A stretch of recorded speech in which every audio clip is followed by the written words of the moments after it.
You're listening to the Huddle Up Podcast with Chad Jensen and Zack Kelberman.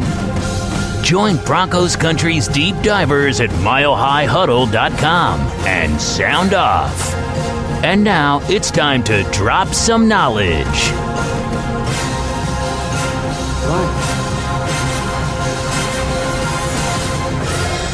Okay, we are live. We'll let the stream breathe here just for a second. Make sure it's nice and stable. You all know the drill. Welcome in, everybody, to the Huddle Up Podcast, presented, as always, by Mile High Huddle, powered by Overtime Media. I'm your host, Chad Jensen, and with me, as always, is my partner in crime. You know him, you love him. He is my fellow football priest, Zack Kelberman. Zack, Thursday has come and gone, and aside from a little Washington Redskins drama, or the team formerly known as the Washington Redskins drama, which, by the way, man, they are in the crosshairs right now. There's all kinds of bad press coming out about them and accusations. And I don't know if you heard the Capri Bibbs and Jay Gruden. Yeah, that's crazy. Triangle, but crazy. Jay Gruden and Capri Bibbs purportedly they had a love triangle with a receptionist or something at Washington HQ that may or may not have led to the grievous injury to Alex Smith. Yeah, that's wild. Crazy world we're living in. It went like he was benched for that game, and on that play he was supposed to be in, but he was on the bench, and the running back who replaced him missed a block, and that's why Alex Smith got injured and probably ruined his career. There's so much coming out of our nation's capital right now, Chad, in relation to the football team there. Yeah. Dan Snyder, I wouldn't want to be him right now. He might be removed from his position. I mean, the play-by-play guy left, the player personnel left. They've lost so many people, and all these accusations. They ran some like porn ring almost with the cheerleaders. I don't want to speculate. It's just whatever crap you can think about an organization and what one person would do, they're doing it. That culture is beyond toxic. It's wild. I was talking to another colleague about this today, and I was saying that, you know, some of it I'm taking with a grain of salt, just a little bit. And I'm not saying I don't consider everything to be plausible, but I'm taking some of it with a grain of salt because they are very much in the crosshairs of, you know, well, we'll just call them the cancel culture right now. Okay. Yeah. And so you don't know how much of it is perhaps being, I won't say manufactured, but overblown or so. For that reason, you know, I'll kind of wait till the dust settles. But I think this Gruden Bibbs thing at the very least bears some scrutiny for the national media and the Washington media. But, man, Bibbs, and, hey, at least that's semi-Bronco related because Bibbs, of course, was Broncos college free agent pickup. That's right. That's how sad things are right now, Chad. That qualifies as news for us. A former Broncos running back doing that and whatever's going on there in Washington's crazy. Well, tonight, of course, is our favorite podcast of the week. It's the Mile High Mailbag because Zack and I are your football priests. Each and every week, we are here to offer you the absolution and the answers to your burning Broncos questions. So if you got them, put them in the stream, put them in the chat stream. We'll get to them. Fire away. Tonight, we're looking forward to it.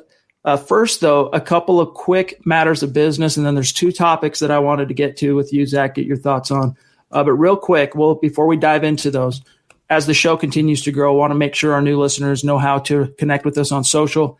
The best way to do it is to follow the podcast on Twitter at HuddleUpPod. That way you don't miss anything as it relates programming, giveaways, polls, the whole nine with the Huddle Up Podcast. And then while you're at it, make sure you're following at Mile High Huddle for breaking Broncos news and analysis as it unfolds in real time. And guys, check out the merch store if you're in a position to. Get your swag on, get a hat, get a T-shirt, get a football priest or a Mile High Huddle hoodie or a mug. There's a little something for everybody, as you guys hear us talk about on the show. Just a gentle reminder. And if you're not in a position to patronize the merch store, it's all good. These three things, each and every one of you listening to this podcast right now, whether you're live with us or listening after the fact on demand, you can do these three things. First and foremost, especially if you're on YouTube, subscribe, like this video. And if you really love what Zack and I are doing for you, share it out there and help the podcast continue to grow and reach new listeners and like-minded fans within Broncos country. This is the Overtime Podcast Network. All right, Zack, the super chats have all just suddenly went off the chain while we were going through those matters of business. I want to get to them, but first, there was one little piece of news, Bronco related, that came out Thursday, and that is from Mike Kliss, to credit the KUSA Insider, rookie's report date for training camp, to the 23rd. So instead of showing up on the 21st, and camp is supposed to kick off on the 28th if the NFLPA and the NFL can get on the same page with everything. But they're kicking it back 2 days. Not exactly sure why, but amid that news, Zach, was further news today that other first-round picks and other draft picks around the league are getting signed up to their rookie contracts. And still, Zach, there has been no movement. So is that something to worry about as far as I think it's just a matter of they're waiting to be in the same physical location as these rookie picks to get them signed up. I would imagine all of the negotiations have already took place. Yeah. They're just waiting until they're in the building. Yeah, I don't think it's a huge deal waiting a couple days. There's still, I think the NFL also and teams associated with what's going on, obviously, they're buying themselves some time because, like you said, and like I said yesterday, there is no resolution as to what's going to happen for training camp, for the preseason, even if there is a preseason, for the regular season, for fans. I read today there's not going to be any fans at training camp, but beyond that, we don't know anything. So they're just kind of just delaying the inevitable right now, pushing it back as far as it can be pushed back.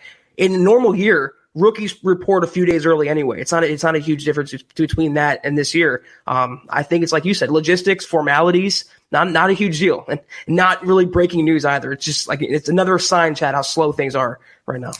We were talking about this before we went live, but lamenting that there is no news. And for guys like us, and for fans too, we're all in the same boat. We live and die by the news cycle. We want to analyze it. We want to talk about it. And I was saying, man, if I have to write one more article about some list the Broncos were ranked on, I'm gonna go crazy. But we got to talk about it because the Denver Broncos, Zach, I think it's fair to say, and this was something we talked quite a bit about at the end of last season, if we can all go back in time a little bit, retrospective to, let's just say, the last 2-3 weeks of December. And Cortland Sutton was getting smothered in coverage. He was getting bracketed with a corner and a safety. And now, you had Deshaun Hamilton and Tim Patrick make the occasional play, but neither one of those two wide receivers was ever really able to take pressure and demand off of Sutton and open things up for that offense. And we openly talked about in December, before the season ended, how badly the Broncos needed to upgrade that position. It was the worst kept secret in the NFL that John Elway was going into this offseason, especially this draft, looking for upgrade, I guess is the best sense, the wide receiver position. Overhaul it. I think that was the word I was looking for. And exactly that's what Elway did. First two picks in the draft, Jerry Jeudy, KJ Hamler. Then he drafts Tyree Cleveland out of Florida in the 7th round. And then just to hedge his bets, he signs 2 college free agents, Kendall Hinton, I believe it is, yes, from Wake Forest, and then also from Tarleton State, wherever that is, Zamari Manning. So with that stage being set, the Broncos on paper, Zach, I think it's fair to say, took a quantum leap forward with regard to the quality of their wide receiver depth chart. Pro Football Focus went through and ranked all 32 teams based on their wide receiver core, and the Broncos checked in at number 9. So according to Pro Football Focus, this is a top 10, a top 9 wide receiver core. And I just want to read to you the summation of what they said here, and then I want to get your thoughts. Yeah. Quote, Cortland Sutton's size combined with Jerry Jeudy and KJ Hamler's ability to stretch the field both vertically and horizontally gives the Broncos plenty to work with from a game plan standpoint. The number 4 spot will be a battle between the 6'5" Tim Patrick, who had a solid 65.9 receiving grade on 30 targets last season, and the third-year receiver Deshaun Hamilton, who's more of a possession option, averaging 9.3 yards per reception in his career. If the two rookies develop quickly, the Broncos will have one of the best receiver groups in the NFL, close quote. And, Zach, this kind of echoes something that Chad Ochocinco Johnson talked about a month and a half back or whatever that was, that he's never seen a team with 3 bona fide number 1 wide receivers, and he thinks the Broncos are just that. So do you think that's a fair summation of the Broncos at this stage, on paper anyway, being ranked at number 9? That's my thing on paper. Obviously, they both, Hamler and Jerry Jeudy, have a lot to prove, and Cortland Sutton's fairly well proven, but collectively, Chad, how could you come away looking at these 3, and then you add in Deshaun Hamilton, Tim Patrick, how do you come away not thinking that's a top 10 receiving core? Then you have Noah Fant, then you have 2 pass-catching backs or 1 pass-catching back in Melvin Gordon, Phillip Lindsay. It's just explosive, and every way you look at it, possession-wise, down the field between the seams, in the red zone, stretching teams out vertically, horizontally, and you add a number 9 ranked wide receiver core, and you have a top 15, maybe even top 12 supporting cast. All the rankings, Chad, that are coming out about Denver, it's all within the top half of the league. And when's the last time they had anything close to that in a season? And now all the different pieces are coming together. And I'll say it again. If this receiving core finishes 9th overall in the NFL, it means Drew Lock is a top 12 quarterback. And if he's a top 12 quarterback, this is a top 12 offense. And if they're a top 12 offense, this is a playoff team. It's as simple as that. Amen, dude. That's how I summed it up. You combine the expected leap forward of Noah Fant in year 2, the additions of the rookie wide receivers, and the Broncos offense could very well end up being one of those dark horses that kind of takes the NFL by storm in 2020, especially if Pat Shurmur, the new offensive coordinator, to the Broncos believe him to be top 15 offense at bottom, I think is a fair expectation for this unit. And as you said, if that's how it shakes out with what we already know about Vic Fangio's defensive acumen, the talent, the experience on that side of the ball, this is going to be a dangerous team. Yeah, that's a 9-10 win team right there. You put it all together. The only thing holding the Broncos back is the Broncos. They're going to go as far as their individual and collective talent takes them. And you pair like a top 5 defense, maybe even a top 3 defense. They have that potential with a top 15 offense.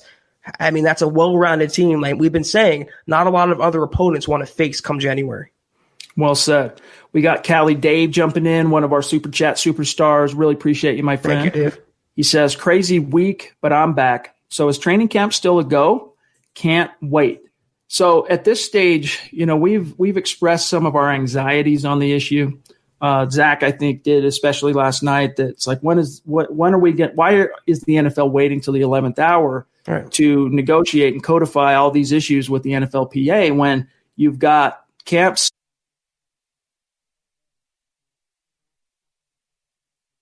for why it feels like the 11th hour, and I guess not just feels like, why it is the 11th hour is I don't envy NFL teams and owners and the commissioner in this regard because they've kind of had to wait and see what the environment with instead of saying the word that shall go unmentioned, we'll just say CV, okay, how it's affecting the different NFL markets. And then they got to, now that they know and it's coming up close to training camp, now they're just having to basically make decisions based on the current situation as it is. But they had to wait to see because in some of these markets, I mean, especially in the Texas markets, in the Florida markets, Colorado, I mean, pretty much everywhere, cases are spiking, even though the hospitalizations, and death rates are plummeting for the most part. And so the NFL has just kind of had to be in a waiting pattern to see what local municipalities are going to allow them to do. I mean, the Broncos, what was it, yesterday, the 15th of July? The 15th of July, they waited until they finally sent an actual letter out to their season ticket holders, letting them know what the policy on attendance is going to be, how they can opt out, if they want to get refunds, if they want to get a credit toward 2021. I mean, they waited till the 11th hour. And in that sense, I sympathize with the shot callers on the NFL side, Zach, just because this has been a constantly moving ground shifting beneath their feet with regard to CV. Since basically, I mean, from March on, it's been doing this. And so hopefully, though, they can make some decisions. Last thing, I'll serve this over to you. Hopefully they can make some decisions based on the reality that it's probably going to continue to do this for a little while. Okay, at least probably till November. All right, it's probably going to happen that way. So you need to base your decisions around, look, we have to plan for the unplannable. We have to plan for the unexpected. And it'll be interesting to see. There was a good article that I retweeted, if you guys want to go check this out, from Tony Pauline of the Pro Football Network, where he went through and laid out the latest from the inside on what the points of contention are between the NFLPA and the NFL owners. Go read that article. The NFL had the luxury of time, whereas other sports leagues did not. That luxury, Chad, has run out, and they're trying to wait and negotiate, and they can't come to any sort of consensus. I do believe the NFL felt blindsided by this recent surge in cases. I feel like they felt it was going down. We were flattening the curve. It was getting to be put behind us, and they can continue on this summer with training camp like normal, maybe work fans into the preseason, and then lead into a mostly normal regular season. When this recent batch of surging cases came along, it set them back. They didn't anticipate that. And that's how it's going to be. They have to have a shifting, fluid plan in place, whether it comes to IR lists, how many active people on the roster, how many quarterbacks you can hold on a roster, everything. It's solvable problems, but they have to get to it now. They can't wait anymore. We're 2 weeks away from camp. a month and a half away from the regular season, and we have no idea what's going to happen beyond no fans at training camp and maybe some fans in the stands in different places around the country. Not here, but there, not here, but there. There's just so much up in the air right now, Chad, and it's maddening because we all want a football season. That's the common denominator. No matter where you stand politically, no matter where you stand on CV, we all want football, and it seems like the people in charge of giving us football this fall are just dragging their feet along and taking their sweet time. It's frustrating. This is the Overtime Podcast Network. Yep, it's a tricky situation. It really is a tricky situation, and hopefully it gets solved here soon. To get back to what Dave was actually asking us, it's still the 28th. Preseason might not happen if the players get their way. They don't want any preseason games. Owners want at least one game, at least one, if not two, because it helps with the roster construction and it'll help mitigate a little bit the sting of the revenue losses they're all planning for. But I'm looking at this piece from Pauline, and he talks about, here, I'm just going to read the bullet point headlines of the issues that are being discussed right now between the NFL and NFLPA. Health and safety protocols for players and staff. Other health and safety topics discussed. He goes through that as well. Injuries and pay. And let me just quote this. There is concern, quote, about injuries and the possibility of them spiking this season due to no off-season training. To help them understand how this can affect players this season, the Players Association research, they're looking for a lot of non-padded practices in the early part of training camp and more practices focused on conditioning. That's a good example. Another bullet point, roster rules for the upcoming season may have noticeable changes. As you talked about, they might need to amend the CBA temporarily to allow for larger practice squads, because as we've discussed on this podcast before, if there is an outbreak, odds are it's probably going to be a position room. I mean, it might end up affecting an entire locker room, knock on wood, hope not, but it could end up affecting more than one person, one player in the same position room. You're going to need to have reinforcements available to step in and play out of the gates, which is why it would make sense. The NFL, though, would have to be willing to pay those additional practice squad players, and they make about $100K right now for being on the practice squad. So that would, in other words, it's an ask. The players are asking the NFL to do something that is beneficial to the players financially, but Zach, it's also beneficial to NFL owners to have that contingency plan in place. So I would recommend, guys, we could go through this. NFLPA wants players to have choices this coming season. They're talking about the economic effect in terms of the players want the NFL to, whatever the revenue loss is this year due to fan attendance expected to be down. Quote, and NFLPA leadership stated that few or no fans in the stands means the revenue from 2020 could go from $16.5 billion to $12.5 billion. Of course, so a $4 billion drop. Of course, the 2021 salary cap may be negatively affected if this happens.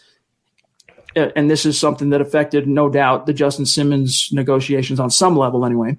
Because of this, the NFLPA is engaged with the league and is looking for ways to minimize the impact on next year's salary cap based on a shortfall of revenue this season. They want to, the NFLPA, spread out the shortfall of revenue, Zach, during the 2020 season over the course of the entire remaining CBA. So instead of it just hitting 2021 all at once and then you move on, they want that, whatever that shortfall is, to be spread out over the ensuing 9 seasons. I don't think people realize how much that is, Chad. That's a quarter of all revenue they stand to lose from 16 to 12. That $4 billion is a lot of money. And the NFL and the NFLPA, they all want money. They all want to they have different positions, different stances on how they should be paid. But it all comes down to money. That's why we're going to have the season. We're going to have training camp. That's why they're fighting for a preseason game. The owners want to make back the revenue they're going to lose. Millions upon millions of dollars and collectively billions of dollars lost. It's so much money, and it's incomprehensible to think about in any other year, Chad. If we would have told you that the NFL is losing $4 billion, we would think they're folding up. They're going the way of the XFL. That's how significant the CV has been, the impact on the sport. And that's why these questions had to be answered before July 16th at the earliest. It's just a little slower than I would have preferred. That's all. I'd like to still be able to go through some of these points as we kind of organically navigate the conversation and see what's on. I mean, this is the mailbag, so we're going to get to the questions and the supers right now. But as we go through it, I want to go back to it. There's a few other points I want to get your thoughts on, get the community's thoughts on. But I want to grab Brian here because I know he wanted us to – I saw this after the fact. He wanted us to get this question last night. He says, bold take, Drew Lock's career will surpass Patty Mahomes. Thoughts? Zach, the thing is I think it's great to have orange-colored glasses on, and every fan should have, at some level, an optimistic outlook on your team. I mean, that's just the way every fan should be. But Patrick Mahomes, up to this point in his career, 3 years into the league, he's now in his fourth year, has achieved at a level unprecedented in the history of the NFL. Yeah. So to say that to expect Drew Lock to outshine him, the odds of that, as much as we all think Drew Lock's the truth and and we all believe he's going to be a good player in this league, the odds of him being at that or exceeding the same level of Mahomes, it might be a bridge too far today. Now, if Drew Lock gets into the 2020 season and lights it up, and we're talking 40-something touchdown passes, 4,000-plus yards, and just then maybe that he's onto something. But we got to wait till there's a little bit more of a sample size.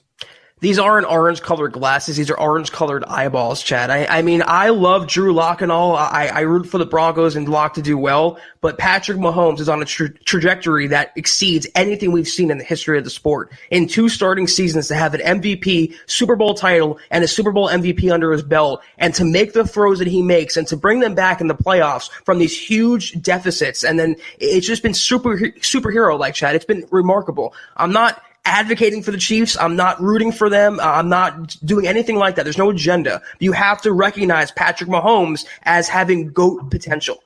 Lock, we all love him. We think he's going to be good, but can we say that about him? No. We don't even know if he's going to be a long-time starter in the NFL just yet. Patrick Mahomes will be. He's the first $500 million athlete in the history of the world. Is Drew Lock, he's on his rookie contract making a couple $1 million a year. There's no comparison right now. I love the optimism. Lock can be very, very good. The Broncos can challenge the Chiefs, but to say that, it's beyond bold. It's a little on the comical side. Have you ever seen the movie Slapshot, the old hockey movie? Yeah. Anytime I hear that phrase, challenge the Chiefs, I think of that locker room scene. It's actually quite iconic. But this is not a hockey podcast. We got Zeus McPeak jumping in, showing some love on Super Chat. Zeus, indeed. Appreciate you, my friend, and your generosity as always. He says, message to Mark Langley, one of our superstars who joined us last night. And Zach, we got some pretty rave reviews on Mark's appearance on the show. So Mark's awesome. Good to hear. He says, Mark, you rocked it last night. I'm back in Seattle and ready for some Broncos talk. Awesome. Thank you, Stu. We're going to give that to you. We're going to deliver. We got Bronx legend. Been a minute since we've seen our friend Angel in the chat stream. It's good to have you in, my friend. Appreciate you showing some love like that.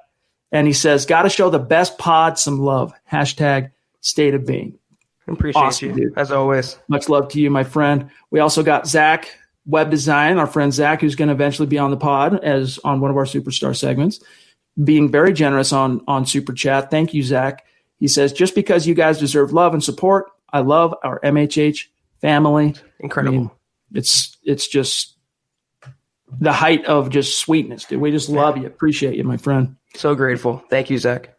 We got Larry Vaughn. Also, a few guys in the stream tonight loving it, dude, that we haven't seen for a minute. Maybe Larry's been in there and I'm just missing him, but it's good to have you back with us, Larry. And look, I don't fault, for what it's worth, guys. I don't fault any fan that kind of during basically from the last couple of weeks following the draft. So you get through the analysis wave of what the draft picks were and, how they fit. A lot of fans from that point forward until training camp or right before camp kind of just check out, go about their lives, enjoy their summer vacations, do their thing, and then come back and attack the team and get their interest and their passion and whatnot when football is here. And I don't fault any fan that operates that way. But I'm not saying that's you, Larry. Don't get me wrong. I'm just saying if people come, they go, we get you. But he says, haven't had the chance to watch live in a long while, but it's still nothing but love. Hope you guys and everybody else in Broncos country are good. Appreciate you, dude. Thank you, Larry. That's awesome. I mean, that's several supers that are just supporting the channel, supporting the podcast, and we really appreciate it. We've up to this point. Oh, I just had a jump, John, just for what it's worth. Let me see what that was really weird. Hold on one sec, gang. I got to scroll back up. Here's Christy jumping in. Symbolic number, as always, when she shows some love on Super Chat, the queen of MHH herself. Appreciate you, Christy. She says, just showing some love to the pod of all pods. And Zach, while we're on this subject, thank you, Christy. I wanted to shout out, I want to start doing this more. I don't think we spend enough time giving attention and to our audience on Apple Podcast, which is in excess of about 11,000 listeners that check out every single podcast. And we have several actually, 5-star reviews that have come in. I just want to shout out a few of them here. We got Jared Orton. Appreciate that 5-star review, my friend. Chris Funk, who said 5 stars, says best Broncos pod. Really appreciate you. SMTech17, hashtag state of being is the title of his review. 5 stars. Really appreciate you. And then we've even got one that's Iowa Banker 40, 5-star review that just simply says 5 stars, simply the best Denver Broncos podcast available. So there's a few other ones that preceded that, like Colt 357. Shout out to you, Mile High Magic. Anyway, we want to start being able to weave our Apple Podcast community and audience more into what we do here on the podcast and in the live stream. So shout out to you guys. Thank you. Glenn, appreciate you jumping in, my friend. You've got the man cave to end all man caves. Very impressive. If you guys don't know what we're talking about, go to, hopefully you're following MHH on Instagram, but if not, make sure you're following on Twitter and go find that image we sent out of Glenn that he sent us. He says, so excited for this offensive talent, even young. I'm saying yes. Top 10. Hashtag MHH, hashtag state of being, hashtag Bruce Smith handyman. Where's that coming from, Glenn? I'm trying to see. Am I missing something? I'm trying to think back. Like, where's the context? Are you Bruce Smith's handyman? It's his all-famer. All-time leader in sacks in the NFL. 200, right? Like right on the nose, if I'm not mistaken. Anyway, Glenn, appreciate you, my friend. Zach, it's a young offense, which puts the onus on Drew Lock and Pat Shurmur. So to me, the question is, we've talked a lot about Drew Lock. The question is, do you have faith that Pat Shurmur can be the guy, along with Mike Shula as quarterback's coach, that can get the most out of these young guys? Well, in terms of Bruce Smith, he's one of Von's mentors. I don't know if that ties in at all, but in terms of the offense, Chad, it's not so crazy. It's a lot less delusional. It's a lot less comical of a take. It's not so bold to say there'll be a top 10 offense. On paper, they have a top, 12 supporting cast, a top 10 receiving core, a top, 6 or 7 backfield in the NFL. It all comes down to Drew Lock and the quarterback. He has the coaching. He has the talent around him. He has the support of the front office. It's all on Drew Lock's arm. But what he showed last year in those 5 games, it wasn't a big enough sample size, but he showed things beyond a normal rookie, Chad. What he was doing in the pocket, his escapability, his sack rate, the throws he was making, changing arm angles, throwing off platform. I mean, he was doing incredible things. And if he just extrapolates that over the course of his career, he's going to be just fine. And if he's just fine, the Broncos are just fine. It's not crazy to think it could be top 10. I don't happen to think ultimately it'll finish that way, but maybe 11th, 12th, they're going to be right there. And pair that again with the top 5, top 7 defense. Scary, scary team. I mean, with how much we saw Joe Flacco getting the living snot beaten out of him, I mean, he was a statue, immobile, deaf, blind, and dumb in the pocket half the time, it felt like anyway, watching. I expected Drew Lock to be pretty constantly harassed. Turns out he was pretty consistently harassed. He was pressured back basically 29th most in the NFL for quarterbacks who had at least 150 dropbacks. But he led the NFL in being the hardest quarterback to sack with at least 150 dropbacks. That's very striking, dude. Very encouraging as a rookie, especially when you have the preternatural gifts of guys like Patrick Mahomes in the pocket. I mean, even Lamar Jackson, that intense, explosive, elusive ability to just, it's hard to get your arms around a guy like Lamar Jackson. Drew Lock was better. I mean, even Russell Wilson. How many times have we seen him just defy like Houdini, just find a way to get out of there and make a big play? What I want to see from Drew Lock on that front, Zach, and then I'm going to grab Robert here, is I want him when he's to make something more out of that time that he buys. It's great that he's hard to sack, and it's great that he buys that additional time. But I want there to be some fruits from that labor. I want to see the deep strikes. I want to see a guy slips behind the defense and he, puts it over the top. So, and I think with the larger sample size and the right coordinator now in Denver, that we will see that. My thing was, look at the people he was surrounded by on that list, Chad, among the top with him. I mean, Deshaun Watson, Kyler Murray, the reigning offensive rookie of the year. Deshaun Watson's a multi-time Pro Bowler. He was already mentioned in the same breath as those guys. And he was doing things those guys weren't even doing. And the great thing about Drew Lock, which I tweeted out there, it's my pinned tweet on Twitter, even if there's pressure in his face, he has the confidence in his arm and the arm talent to deliver a strike. It could be a 70-yard pass down the field or to drop it right in the bucket with perfect accuracy. He really has all the arm talent in the world. And if they just harness that as they should, he's going to be just fine in Denver. This is the Overtime Podcast Network. All right, so Robert wants to know what's a good name for the Washington team formerly known as the Redskins. Potatoes. I've heard. I don't know. Look, I don't really care, to be honest with you. But the names I've heard kicked around are the Red Tails, the Generals, Warriors, the Warriors. So the Lincolns, the Trumps. I've heard like presidential names, which are never going to fly. No, that's never going to happen. So I don't know, man, but that's, we'll see. Let's grab George here on YouTube. It says, do you think if the Broncos drafted Henry Ruggs, they would still have picked KJ Hamler? And if not, then who would have you liked to see? Good question. That is a good question because they're both, arguably KJ Hamler's of the opinion he would have ran the fastest at the combine if he would have ran. He has 4.27 speed.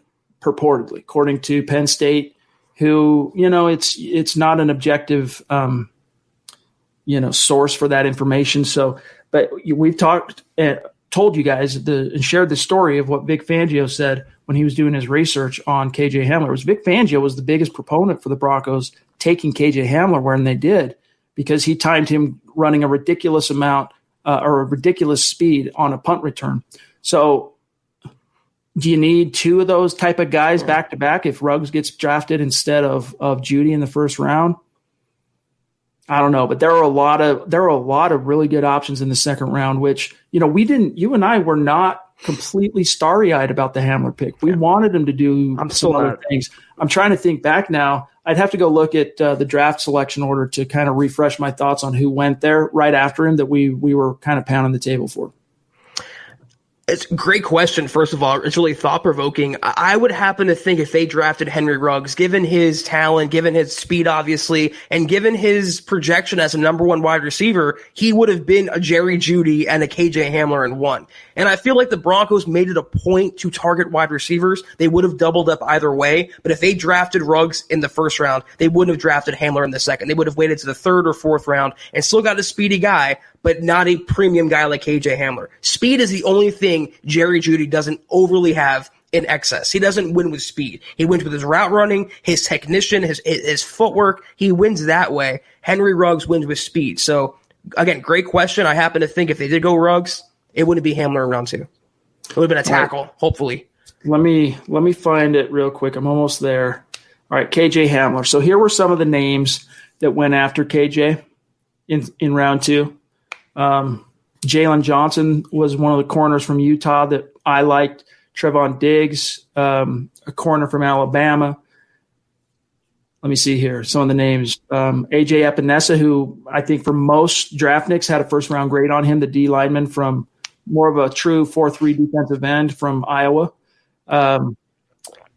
You had J.K. Dobbins, a running back, which, Zach, you tell me, would you have rather taken like a J.K. Dobbins in the second round or pay $16 million for Melvin Gordon? Chew on that just for a second. Ezra Cleveland. There were some picks just based on team needs. Jeremy Chin, the safety from Steve Atwater's nephew from Southern Illinois. There were some draft crushes that we had that before the Hamler pick was made, we would have preferred to see the Broncos, target.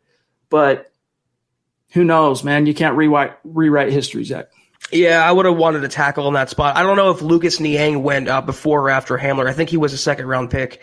So I would have wanted him or someone like Ezra Cleveland. I would have preferred a tackle in the second round. I don't think Niang went till round 3. Okay, even because of his injuries. Even better than, I would have preferred someone who can play the offensive line and give some insurance behind Bulls and Jawan James. But you're right. Can't go back. Can't be revisionist. Have to just root for Hamler and hope this offense takes off.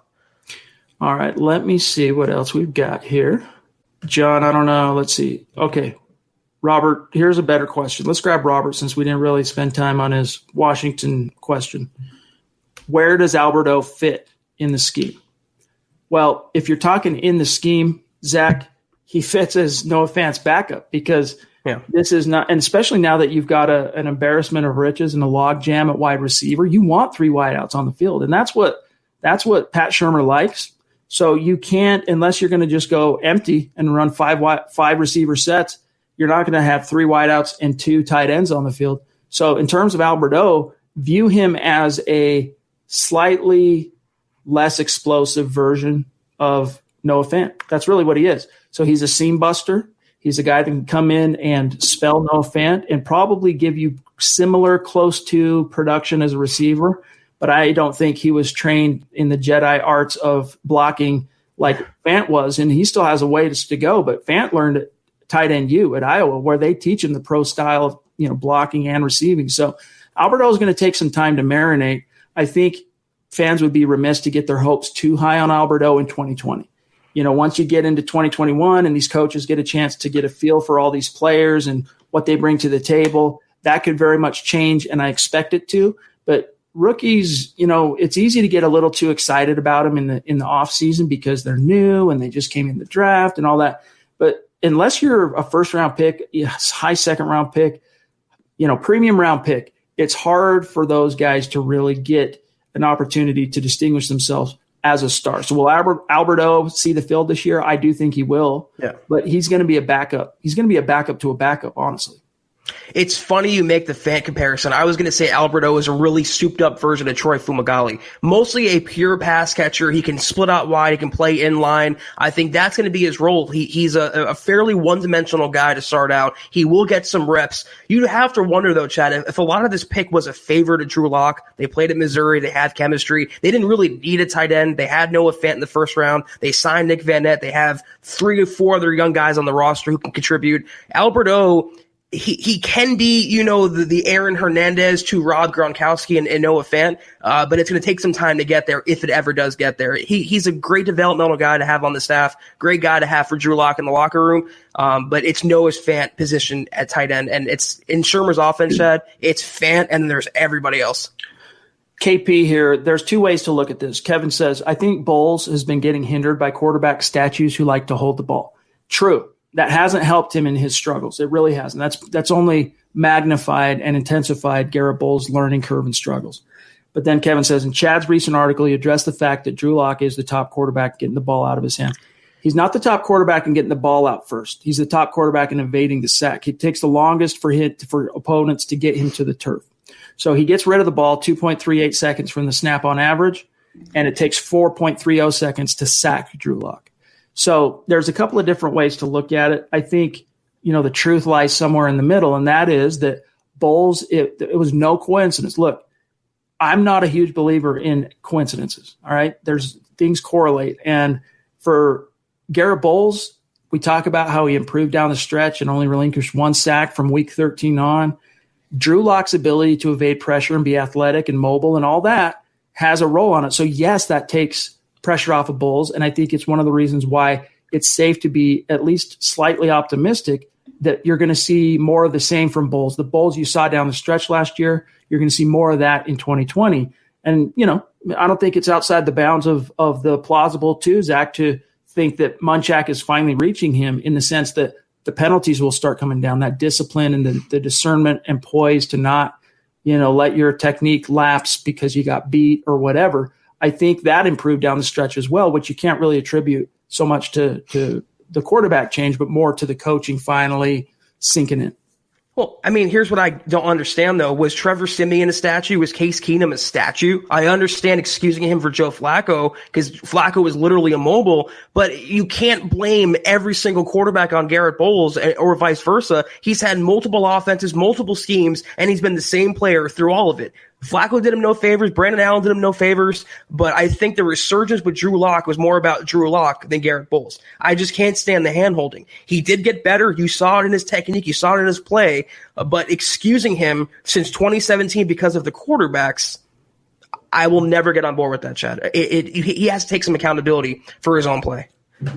I agree. Yeah, you can't just give him a pass on that front, even if there's some truth to it. Like, NFL players have to man up and own up to their shortcoming and they have to be responsible for their play. They have to be ultimately responsible. And he too often has tried to shuck avoid the onus, let's say. That's cool. 6'10" is saying that he's talked about the Broncos offense rivaling this year the 2013 Broncos, which we'll see, man. Only time will tell. Albert on Facebook, one of our superstars, who also was one of the winners of the T-shirts that we gave away earlier this week. It's in the mail, Albert. Look for that, my friend. Are they going to practice when open with a reduction from the 93? Zach, I might need your help on interpretation thereof.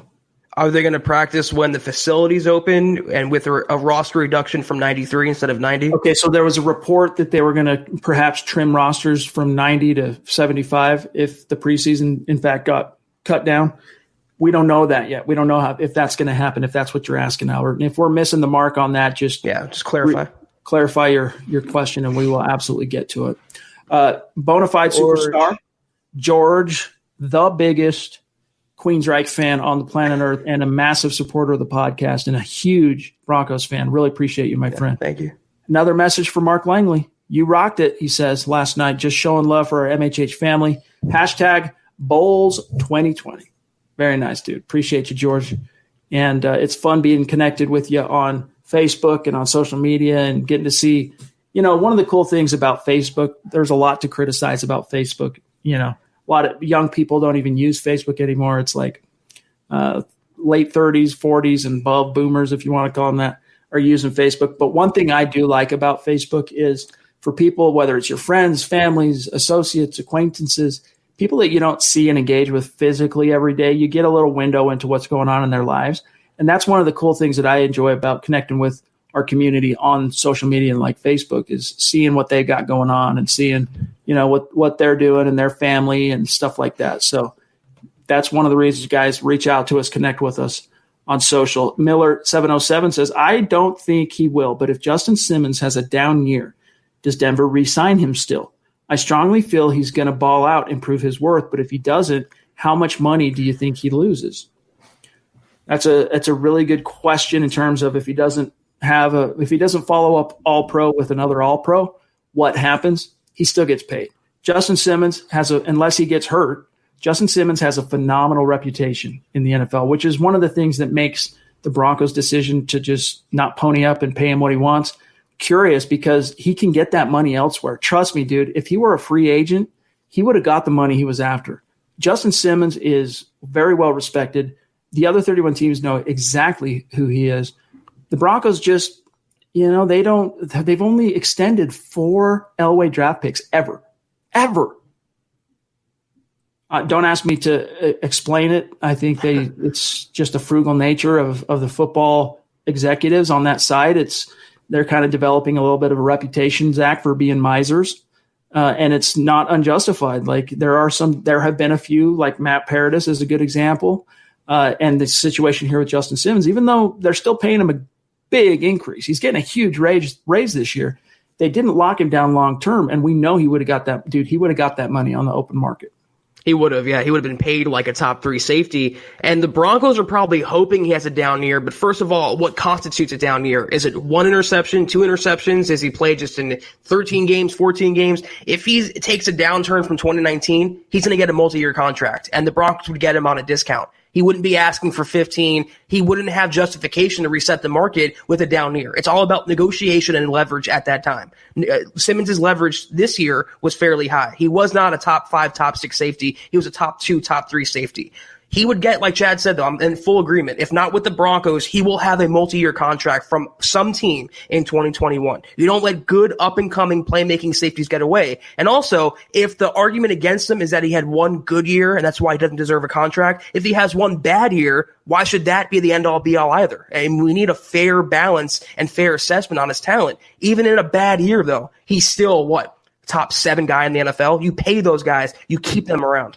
Yeah, I mean, it makes me wonder if the Broncos don't win the Super Bowl by virtue of how dominant Von Miller was in that playoff gauntlet, does he get extended? Does John Elway pony up the money? Because one of the things that dictated him getting paid and becoming the highest paid defensive player of all time at the time was the PR crap storm that would have ensued if he didn't, right? As the reigning Super Bowl 50 MVP, viewed, whether justified or not, as almost single-handedly bringing home the Lombardi for the Denver Broncos. It would have been a PR nightmare. So I often wonder what would have happened. But nevertheless, it didn't happen, so it's a moot point. Derek Green, bona fide superstar, and his wife Adina. Thank you, Derek. Jumping in. Appreciate you as always. Our friends, they say, great to see you guys. Me and the wife loved Mark's visit and just want to continue to show you guys our support. These pods really help us. So thanks. P.S. Madden will not be bought this year. No respect. That's awesome. Well, hey, dude, maybe, Zach, we need to make Derek and Adina, if they want to be, the first couple to come on the show. We can make it work. If you guys want to do it, reach out. You know how to get in touch with us, milehighhuddle@gmail.com. And Mark was very, very entertaining, Chad. As I rewatched the pod just as like a fan, and he was just so engaging and so comfortable behind the microphone. And I loved listening to his banter. He was very entertaining. It was a very fun episode yesterday to be a part of. Agreed. And Chris is another reason why it was such a great podcast. Appreciate your support, man. Bona fide superstar in the community, and we're looking forward to getting you on the show here in the very near future. He says, podcast goats. Wow. Thank you, my friend. Both the hosts and the MHH fam. Keep on keeping on. # click those little thumbs up. Very sweet, man. You're the best, Chris. Thank you. Much love to you, Chris. Terry Randall up in Canada, north of the 49th parallel. Proven, as always, the Broncos country is not a geographic location. It's a # state of being, baby. And he says, favorite pod of the week. Sharing a brain with us on that. Appreciate you, my friend. Thank you, Terry. All right. So, John, the stream from Terry on just jumped on me. So just keep that in mind, FYI. AKA Buana Beast. Goodness gracious. The next one I have is Mundungus. So we'll get to him next. David Kilgour. Thank you. Generous. Zach, consistent. Pod in, pod out, David. You are incredible, man. Yeah, it just blows my mind, the support we get from the community. And we're just looking forward to breaking down this season. It's going to come. It's going to happen. So can you imagine how much fun it's going to be when we actually have a product on the field to analyze? As fun as free agency was, Zach, as fun as it is to talk the draft, and that's our favorite time of year from a media perspective. But I think on the podcast, it's going to be so much more fun to actually have something to analyze and discuss amongst you and I and the community on a daily basis. So we're looking forward to that because we've been doing the podcast for many years now, but we didn't turn it into a live stream podcast until September of 2019. So in a sense, that was our first year, and it was the first time doing it every pod live. And so we're still kind of in the honeymoon phase of that, and we're looking forward to continuing again in 2020. So thank you, David. Thank you to all of our superstars. And David, you are the man, dude. Look at that freaking profile pic. Brings a tear to my eye. He says, wanted to say hello, feeling better. He had the CV. He had the word that we do not mention on the pod. Wanted to thank everyone for the support. # Kansas Broncos fan. I didn't realize you were actually in Kansas, I don't think, David. So that's good to know, though, my friend. You and Carl Dumler are fellow, what is it? How would you say that? So Coloradans, how would you say it? Kansian? Kansians? I don't know how to That's a weird one. Pluralize that. Appreciate you, my friend. Yeah. Glad you're feeling better, David. Absolutely. And then in back-to-back nights, Mundungus basically drops a Benjamin on the channel and supporting us. I mean, it's unbelievable. Buana called him the Wizard, Chad. I think that's an appropriate nickname. The Wizard Mundungus. Showing some massive love, dude. Appreciate you. That's amazing. Thank you. It's humbling, Zach, because we know Mundungus. I mean, I want to say 3 to 4 weeks is how long I can remember him being active in the chat, not only in the chat, but being active in the super chat. And so it's just great to see this outpouring in someone who, it seems like anyway, is relatively new to the podcast. So much love to you, my friend. And as a fellow bookworm and book lover, appreciate you. He says, holy crap, I was driving as fast as I could to get home to catch the pod. Well, be careful, dude. Be careful. I'm debating on buying game tickets to a Bronco game this year, given that we aren't sure if fans will even be allowed. Do you know if ticket prices have been affected or will be affected? Well, Mundungus, you missed last night's pod, I remember, because you said it was your mom's B-Day. So if you haven't had a chance to listen back to that, we talked about the Broncos sent out a letter to the season ticket holders. And basically what they said is fans are going to be allowed, but it's going to be reduced capacity. So we don't know yet if you're even going to be able to buy individual game tickets. I don't think the Broncos are going to – I don't want to contradict it. I don't recall if the letter said, Zach, whether or not they're going to put any individual games up for sale like they normally do. But we don't know about ticket prices, though. Bottom line, getting back to what you're saying. Mundungus, we put, if you go to milehighhuddle.com, in the community section is a post that is the letter from the Denver Broncos to season ticket holders, laying out the changes they made to the stadium for safety and all that stuff. And then also what, the ticket issue and the politics and the protocols thereof. So I would suggest go checking that out when you get some time after the podcast. Yeah, Mundungus, thank you so much for your donation. It's literally so incredible, and I hope your mom's birthday was great.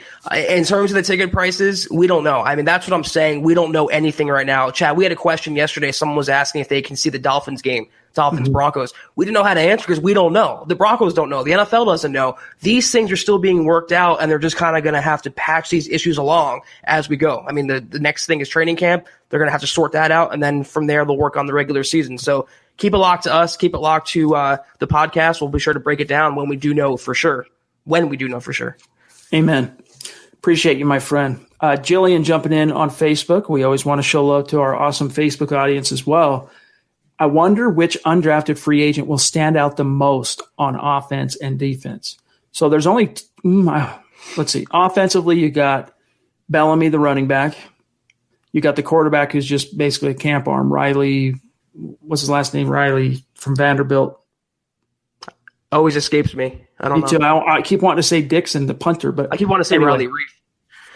Anyway, the quarterback, and then you got two wide receivers, which I mentioned earlier in tonight's podcast, Manning and Hinton. Of those four, I think it's going to be the running back. I'm actually quite high on Levante Bellamy from Western Michigan. I think he's going to make the 53. If there's anyone amongst this group of undrafted free agents that makes it and keeps, I think this would be 16 out of 17 years. If an undrafted rookie makes the 53 this year, it would be the 16th out of the last 17 years that's happened. I give the highest odds, honestly, to Bellamy. And if you look at the signing bonus structure, which oftentimes dictates how the teams, it's like the next best thing to draft pedigree is the signing bonus figures. He was the highest paid from a signing bonus perspective. On the other side, I'm saying Asang Bassi. You got to keep an eye on that kid, that the 5'9" DB. He can play a little nickel corner. He can play a little boundary corner. He's a quintessential Fangio DB. He might even be able to play some safeties at. And Douglas Coleman as well at safety. Those are the guys on offense and defense. Chad, you nailed it on offense. Bellamy, I don't know if he'll make the final roster beating out Royce Freeman, but I think he'll make the practice squad. Same for Cleveland. And they have a couple players that they picked up in the 8th round, so to speak. On defense, I do believe they're not only going to contribute and stand out in the preseason or training camp, but also make the regular season roster. And that is Bassi in the secondary as a number 4 or 5 cornerback. And I think the third safety will be Coleman taking the old Will Parks role. There's going to be one guy, Chad, who at least one guy who makes the roster. And knowing John Elway's history and the Broncos' history, that guy will turn into the next Chris Harris Jr., C.J. Anderson. Will have, depending on which position they play.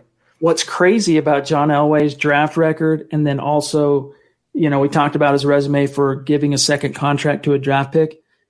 He's given a second contract to, what's the best way to phrase this? Well, I'll just lay it out straight. So 4 draft picks of Elway have received a second contract. That doesn't count, though, that Elway gave a second contract to 2 former undrafted rookies that the Broncos, scouted, found, signed, and developed, Chris Harris Jr. and C.J. Anderson. So if you count them amongst draft, Elway draft picks, they started here as rookies. They were scouted by Elway and the Broncos. It's 6. But it's crazy to think that almost half of that number of Elway original players that got a second contract were undrafted freaking rookies. Yeah, it shows you that Elway is a better scouting personnel man than people give him credit for, and the people around him, including Matt Russell, are really talented in their jobs, Chad. The Broncos have had tremendous luck and skill in that round, so to speak. Amen. That is a very ironic and would be very funny name, my friend.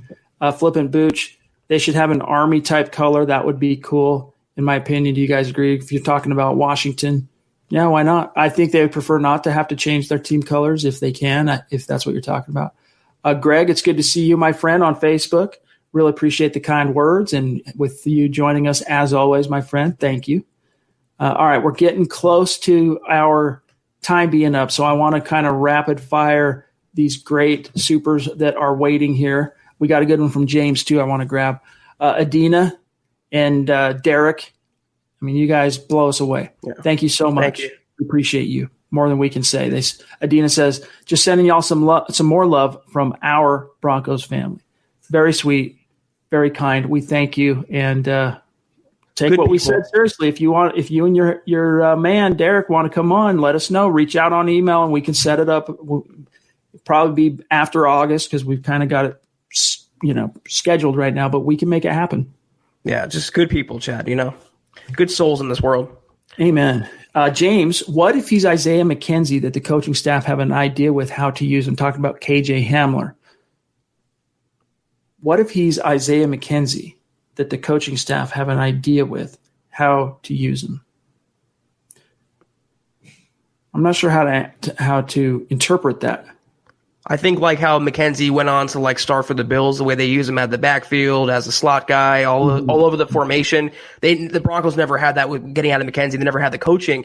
Hamler though is such an upgraded version of Isaiah McKenzie. Whatever McKenzie can do, Hamler can do. Not necessarily the other way around. If the Broncos and Zach Izzani, taps all this potential KJ Hamler, he can be almost like a Tyreek Hill. He has that ceiling. Isaiah McKenzie never had that ceiling. Ben Lee jumping in on YouTube. Who do you see the most when you watch Drew Lock play? I see Brett Favre. It's high praise. So when we make comparisons, please don't misinterpret it for being like we're predicting he's the next Brett Favre. But yes, there is some Favrean to him in terms of, really strong arm. Not the strongest arm, but extremely strong whip that he's got.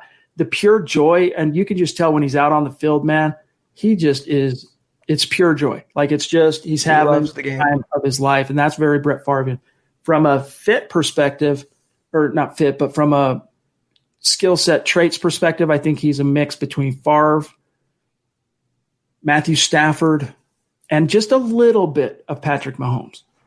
I can throw in there Jay Cutler, Tony Romo. I see a lot in Drew Lock. His improvisational skills and the way he maneuvers around the pocket. He's drawn these lofty comparisons, and he has a little bit of their game in all of them and his different traits. He has to put it all together, though. But if he's anywhere near Favre or Mahomes or any of these lofty comparisons, the Broncos are going to be such a talented and fun team to watch. I cannot wait to see. The number one thing this season is watching Lock develop under center. I cannot wait. No offense meant, my friend Kenneth. We think it's funny. We gotta keep it limited to the Bulls jokes as best we can. You know what we're saying, but you always bring great insight, great comments, great questions. Yeah. Engaged, consistent throughout the entire chat. So we appreciate you, my friend, and we are grateful to have you in the community.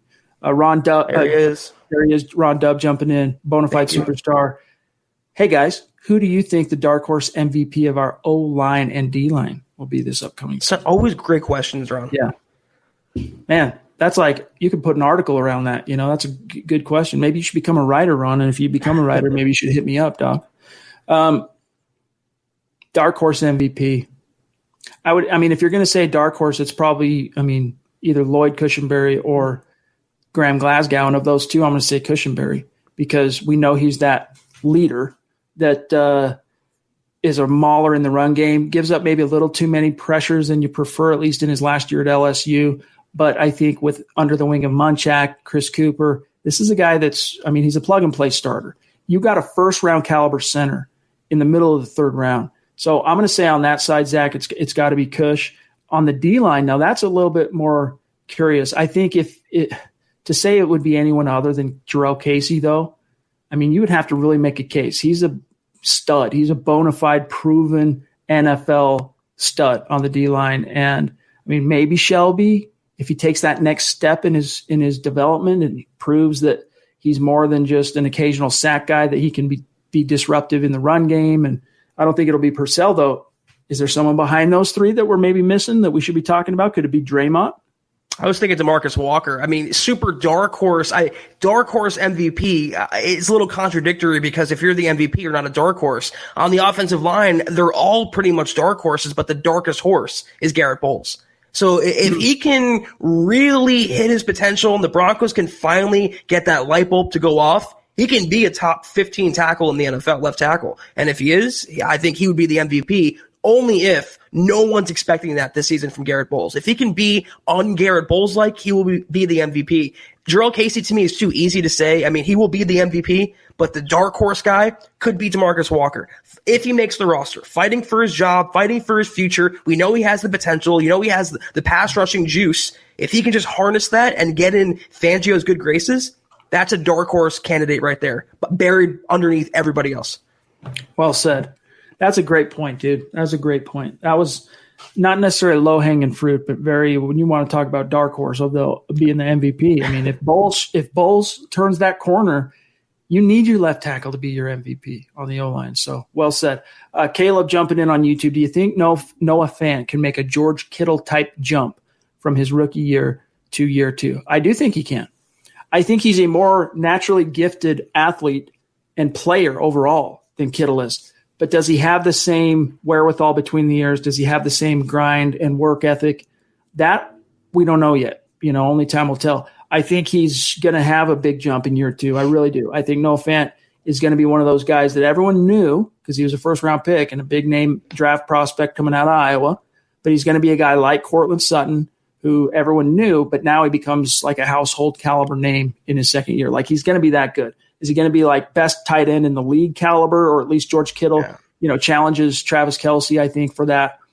Maybe not quite yet. That's where I'm at. I will see a better Noah Fant overall. I think he was pretty good as a pass catcher, but he will improve his run blocking this year and become just a more balanced tight end. But when George Kittle was coming up, no one was saying, is he the next Travis Kelce? Let Noah Fant be Noah Fant. Let's not put him in a box. Let's not make him be something he's not, put all these expectations and pressure on him. Let's let him develop the way he's going to develop. And I happen to see flashes of Rob Gronkowski in him. And if they can just unlock half of that, he will be a much better player in year 2 than he was in year 1. But George Kittle, they're kind of different in a lot of ways, Chad. Let's let Noah Fant be Noah Fant and not make him the next George Kittle. Definitely not the blocker Kittle is, or anywhere close quite yet. All right, Zach, jumping back in. You don't have to do that, my friend. Thank you. You're just so generous. We appreciate you. He says, here's my thinking about our Denver Broncos this year. Other defenses will be confused, or maybe DBs. Either way, other defenses will be confused in coverage. We have so many weapons that they can't double team everybody. Hashtag just saying. Yeah, dude, that's the tight spot you want to put defensive coordinators into as an offense. You want to have so many dynamic, potent weapons that threaten defense that it's pick your poison. Last year, unfortunately, because Noah Fant was still in his rookie learning curve and really kind of hit that wall, even though he had a couple of big plays from Drew Lock down the stretch last year, one in Kansas City, one in, I want to say, the Houston game. I might be missing one. But either way, for the most part, when defenses were able to take Courtland Sutton out of the game, the passing offense was significantly muted, and the offensive line just wasn't good enough to carry the day on the ground. As good as Phillip Lindsay is, you just didn't see those big holes. You didn't see those big splash plays as much from Lindsay last year, even though he got his 1,000. So you're going to see that change this year because you can't afford to constantly put the focus on Sutton because Jerry Jeudy, KJ Hamler, and a Fant going into year 2, especially with the way Shurmur schemes, it really is, Zach, a pick your poison. And that's one of the reasons why we're all so excited to see how this takes shape this year. And this is why I'm saying don't run out and predict 1,000 yards for Jerry Jeudy, 1,000 yards for KJ Hamler. All these different weapons are going to work mostly and sometimes as decoys for Courtland Sutton. The one guy that's going to benefit the most besides Drew Lock from all these new weapons in place is your number 1 future all-pro bona fide receiver in Courtland Sutton. He's going to have just a monster year because they can't bracket him, they can't triple him, they can't double him. The question for me comes from the other side, what is Drew Lock going to do when they take away Courtland Sutton? Because teams will catch on to that and they start making him a point of emphasis. They put 3 guys on him consistently, let's say. What are they going to do? Where is Lock going to go? I'm interested to see who becomes his standout, no doubt about it, number 2 guy. Is it Jeudy? Is it Hamler? Is it Patrick? Is it Melvin Gordon? That's where I want to see development from, and that's where I want to see progress being made. But all these weapons, it's going to make it tough on coordinators, but it's such a bonus and a boon for Courtland Sutton. For Life the Rock on Super Chat, and this is another new name to the chat stream and to Supers that I don't recognize. So thank you for your support and welcome to the manger, my friend. He says, "Answer me this: why are the Chiefs spending so much cash? And how are they doing this? Hashtag signed a defensive player this week. Well, first and foremost, you're right that in order to pay out those bonuses, you got to be flush with cash. But what did the Chiefs accomplish last year? They just won a world championship. Revenue are through the roof for them right now. So there's a reason why they have, and depends on the frugal financial management and how that team is run. And I think this is pretty evident that they do a good job of, even though they were close up against the cap, they had it planned and structured. They knew they were going to have to pay Mahomes, and they had the cash handy to take care of the signing bonuses. But, when it's all said and done, it's 2-year window they still have, the way that Mahomes deal is structured. So talk to me once you get beyond 2022, and we'll see if the Chiefs are still able to be the juggernaut that they are now in terms of all that talent. I mean, they're so talented on both sides of the ball. Are they going to be able to sustain that without just crushing it in the draft? That remains to be seen. But, Zach, the way that deal for Mahomes is structured, the hits don't really start coming until 2022. Yeah. So that was obviously evidently their mantra was, look, let's sell out to keep this window for another 2 years if we can.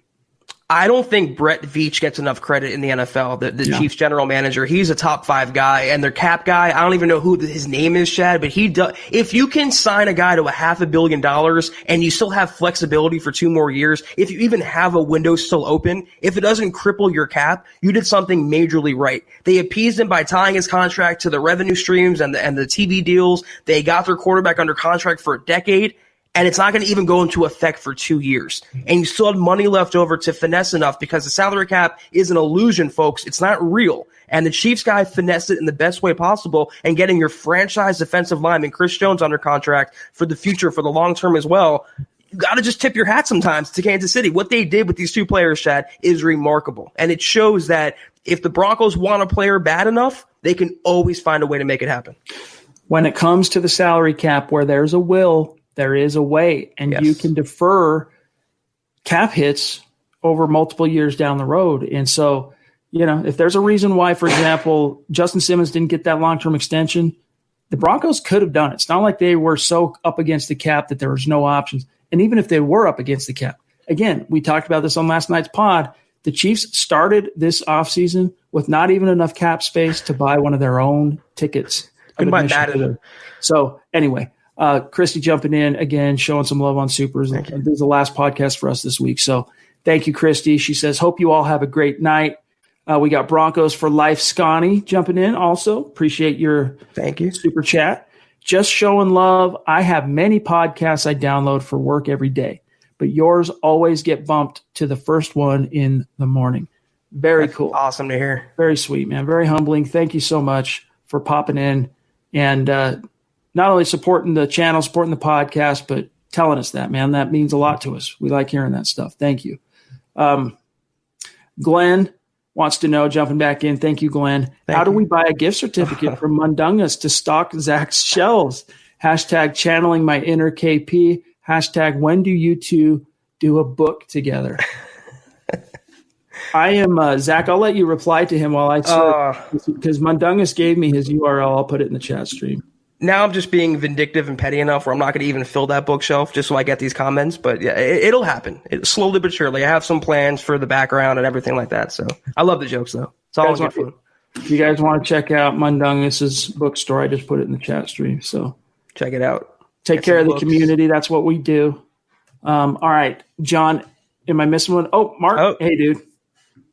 Thank you for popping in like you did. Hopefully you got a chance to hear all the positive feedback on you, your appearance on the podcast. So we look forward to eventually having you back on, my friend. It was great. We had a lot of fun. Mark, you're quickly becoming a legend in the MHH community. You have that allure about you, and we definitely have to talk again, get you on the pod again. It was great. J-Bone wants to know, does Christian Covington line up in any spots besides one tech? Zach, you covered him in Dallas last year. Yeah, he can play all over the formation. He can play 1 through 5 pretty much. 3 technique, 5 technique, out wide, over the guard, in between the tackles. He's a really underrated member of the defensive line. I forgot about him when I mentioned my underrated guys. If he beats out DeMarcus Walker for a roster spot, I think it's going to come down to one of those two. He can be that dark horse MVP. Good against the run, good against the pass. Never really got a shot in Dallas to maximize his potential. If Bill Kilgour can harness that, Chad, and Fangio can harness that, they might have a really underrated, like almost a Shelby Harris 2.0 in Christian Covington. Kenneth wants to know, remember when the Broncos wanted a new stadium and were threatening to move the team? Then we won a Super Bowl and that all went away. Is that what really happened, or am I getting that wrong? I honestly don't remember that at all. I remember there was some beef that Bolin had to deal with from the municipality, that commission that, gives public money to the Broncos for the stadium. They chip in on that because it's also beneficial having the team to the city from a tax-based perspective. But I don't remember exactly that the way you lay it out like that. So, and I've been following the team closely. I've been covering the team every day since 12, and I go all the way back to the 80s. I don't remember it exactly playing out like that. So apologize, my friend, but we might have to get back to you on that. All right, guys, that's got to do it for tonight's podcast. Thank you so much for making another mailbag just the most fun for Zach and I. We love you guys, and really appreciate you taking time with us on a sleepy Thursday night in the middle of the dead NFL summer. We're chugging along, and you guys are showing up right here with us, and it means a lot. Mile high salute to our Super Chat superstars. We love you and appreciate you. Let me remind everybody real quick before you bounce out to, especially if you're on YouTube and especially right now if you're on Facebook, before you X out, like the video. And if you love what we're doing, share it. And especially on YouTube, gang, make sure you are subscribed. You might think to yourself, I don't need to subscribe. I just hop on. I find it when I want to watch it or I want to listen. But those subscriptions help us in terms of in the algorithm with YouTube. So if you're a consistent and regular listener and you're not subscribed, just small thing. It helps us out a lot to make sure you are subscribed to the channel. And then make sure you're following the podcast on Twitter @HuddleUpPod. You want to also check the box for @MileHighHuddle. And whatever you do, don't forget to follow my partner, Zack Kelberman @KelbermanNFL, myself @Chad and Jensen. And Zach, this wraps up another phenomenal week of podcasting for Huddle Up. We look forward to next week because not only do we have some great content to get to, but we're going to have Eclipse Stormborn on the show on Wednesday night, live from Philly. It's going to be a gas, and hope you have a great weekend, my brother. You as well. And I was going to say that these sleepy Thursdays won't be sleeping much longer. A couple of weeks, we have training camp. We have the season rolling around soon. Just hang in there, guys. We're almost there, and the season is going to be so much freaking fun. It really is. We can't wait. Hang in just a little bit longer, you guys, and it'll all be worth it. So have a great weekend. Stay safe. Be smart. For Zack Kelberman, of course, also for Buona Beast, John himself. Right. I'm Chad Jensen. We'll talk to you guys on the other side Sunday night, 6 p.m. Mountain, 8 p.m. Eastern. But also, guys, don't forget, you got Dove Valley Deep Divers tomorrow night. Eric and Lance will be on, and then Nick and Luke will be on Saturday, Mile High Insider. So the Mile High Huddle will continue to have the live streams. You know how we do, 7 days a week. So make sure you check those out. But Zach and I will see you again on Sunday. For Zach, I'm Chad. See you then. You've been listening to the Huddle Up Podcast. Join Broncos Country's deep divers at milehighhuddle.com to keep the conversation going.